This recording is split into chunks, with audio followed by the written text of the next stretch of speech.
Alright guys, welcome back to another Opera Omnia video where we're going to be talking about Irvine and Sazh. Irvine is going to be getting his rework and his C90 with his brand new LD weapon, and then Sazh, all that he is going to be getting is his C90, so he's going to be very short when it comes to talking about him in this video. So the main focus is going to be on Irvine. Now with Irvine though, he does gain some new abilities via his LD ability, and the debuff that he does actually inflict is not a bad debuff at all, especially being used as a call ability, but we'll get into that as we progress through the video. So as always, if you guys do enjoy the video, consider liking the video and subscribing for future Opera Omnia content. Do let me know what your plans are going to be for this upcoming banner with Irvine's intersecting wheels.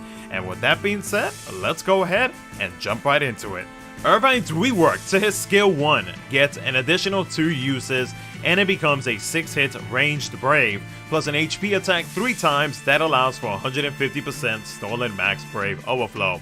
His skill 2 also got an additional 2 uses and becomes a 4-hit AoE ranged brave, plus an AoE HP attack 3 times that inflicts the ranged resist down debuff to all targets for 4 turns after the first HP attack. With his C90, his EX ability becomes a 4-hit ranged brave, plus an HP attack 4 times that increases brave by 20% of the HP damage dealt after each HP attack except for the last, and deals 50% splash damage. It also inflicts the range resist down debuff to all targets for 4 turns after the first HP attack. It also increases the EX recast gauge speed by 20%, now totaling 50%. The EX buff, Snipe, now adds a party 20% attack up, now totaling 45%. A party 20% stolen max brave overflow up, now totaling 40%, and a self 20% HP damage up.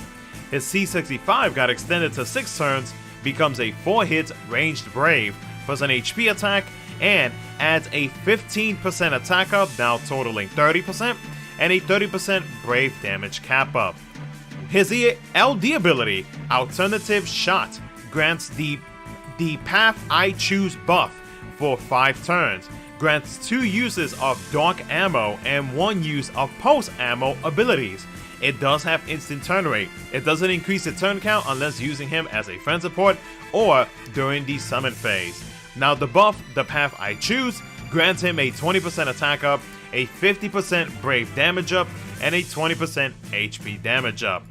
Dark Ammo is a 4-hit AoE ranged brave, plus an AoE HP attack 4 times that deals split HP damage. Now Dark Ammo does replace his brave attack, and after you don't have any more uses of it, it returns to his brave attack.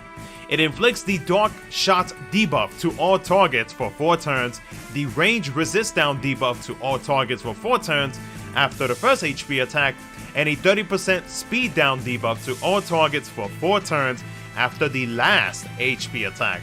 He also increases his EX recast speed by 20%.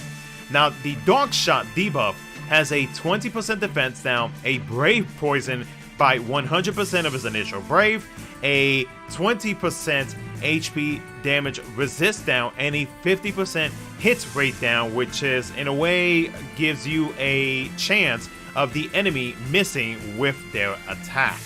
Now the Pulse Ammo ability, which replaces his HP command, is a 5-hit ranged brave, plus an HP attack 4 times that deals 50% splash damage after each HP attack. He also increases his EX recast gauge by 20%. Now both the Pulse Ammo and Dark Ammo ability, or the uses to it, can be stacked if you use his LD ability multiple times.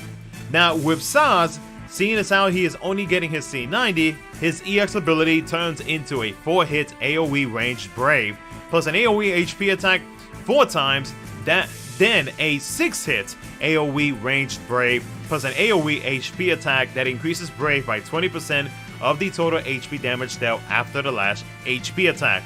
He does increase his EX recast gauge speed by 20%, and his overhead now gives him a self 20% HP damage up. And then finally with his C65, which got extended to 7 turns and adds a party 10% attack up, totaling 20%, a party 10% stolen max brave overflow up, now totaling 20%, and a party 20% brave damage cap up.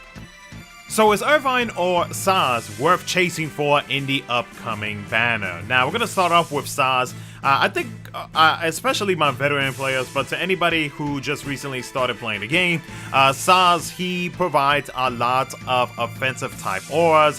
His LD ability does provide some party-wide auras focusing on brave damage or stolen brave damage and the HP damage as well. And then with his EX ability from his overhead does provide a little bit of some here and there, but it's really mostly for him. I mean, it does provide some additional critical brave damage up aside from the buff that he grants from his skill 2, if I'm not mistaken. And you know, that's basically it. But for me personally, I mostly use Sazh as a call ability, and Sazh has actually been pretty helpful in some Lufenia Plus fights, especially one when we are going up against Sazh or Sephiroth, having the ability to do critical damage, because with Sazh or Sephiroth, yeah, it's gonna be a fun time not being able to do good damage against them. But not only that, aside from that fight, there are a few Shinryu fights where his using him as a call ability can actually be beneficial for you, or it's something that you would actually like want to have. So if you are deciding to pull on this banner, if you do manage to get Sazh's LD ability, that's actually going to be a good thing. Even if you don't pull for his LD ability, if I'm not mistaken, his regular call ability, or his first call ability, does provide the critical hit rate up buff. So if anything, you still have access to his normal call ability to be able to get that critical rate up. But Sazh, I mean, for me personally, I've never really used Sazh like that before.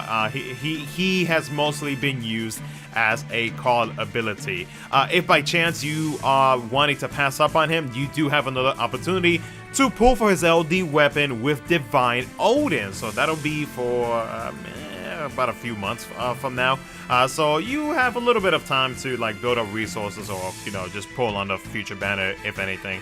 But yeah, Sazh for me, he's mostly used as a call ability, and that's pretty much about it. Now with Irvine, I'll be honest with you guys, Irvine did not really impress me that much. He is okay at best with his upgrades and his LD ability, but other than that, like I really didn't, I was not too impressed for what Irvine received. The only thing that really caught my attention from his LD ability is going to be the Brave Attack command that changes over to Dark Ammo, and that debuff that he inflicts onto the enemies. Now, the Dark Shot debuff, which has the defense down, Brave Poison, the HP damage resist down, which is pretty much going to be additional HP damage that you're going to be dealing onto the enemy.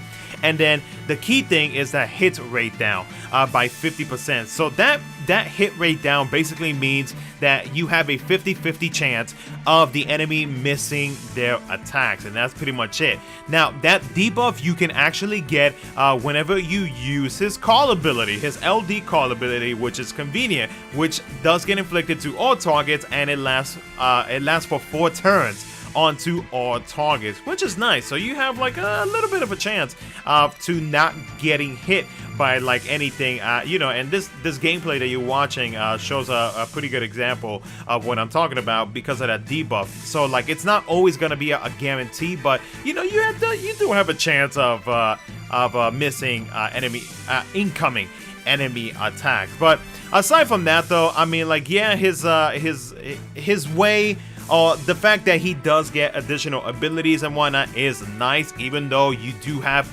maximum usage, because with his LD ability, he has 4 uses to that, and then the Dark Ammo has you can basically grant yourself up to 8 uses of it. His Pulse Ammo, you can grant yourself up to 4 uses of it. But then after that, you know, if per se you use up all of the uses for those 2 abilities, then you're pretty much just stuck with his skill 1, skill 2, and his EX. And at some point, you may also lose that buff from his LD ability, because that buff is very short in my opinion. For only 5 turns, it's not, you know, it's not that long in my opinion. So for me myself, Irvine, like I would more than likely use him as a call ability, and that's pretty much about it. Like he really does not impress me all that much. So I mean, like if you're thinking about, or if you're wondering if you should pull for Irvine, for me personally, I would say you should pass up on this because like you do actually have some other events in the future where you can pull for his LD weapon. There's a raid event that he's a part of. There is Transcendence 10, where you can pull for his LD ability, or LD weapon, excuse me, if I'm not mistaken. Let me double check. I think he might just be the featured EX, but don't quote me on that. You may see him with Transcendence 10. I'm not gonna look through the list of banners just to find that one banner. And then he is actually going to be getting his LD weapon reran again with Yuna, who's going to be getting her FR weapon in JP here next week, or in the next couple of days, basically. At some point this month, his LD weapon will be reran. But yeah, Irvine, I mean, to me, I would say you could probably pass up on him, and then maybe later on in a future banner, you could probably get his LD weapon, but like he is not really all that in my opinion, so it's really up to you on what you want to do. For me myself, I'll probably throw about like 100 tickets or so, but I'm not really gonna be going too crazy for his LD weapon. I'll just wait until a future banner. But other than that though, guys, that's gonna be it for the video. Let me know what you guys think down in the comment section below, and as always, thank you so much for watching. I'll catch you guys in the next one.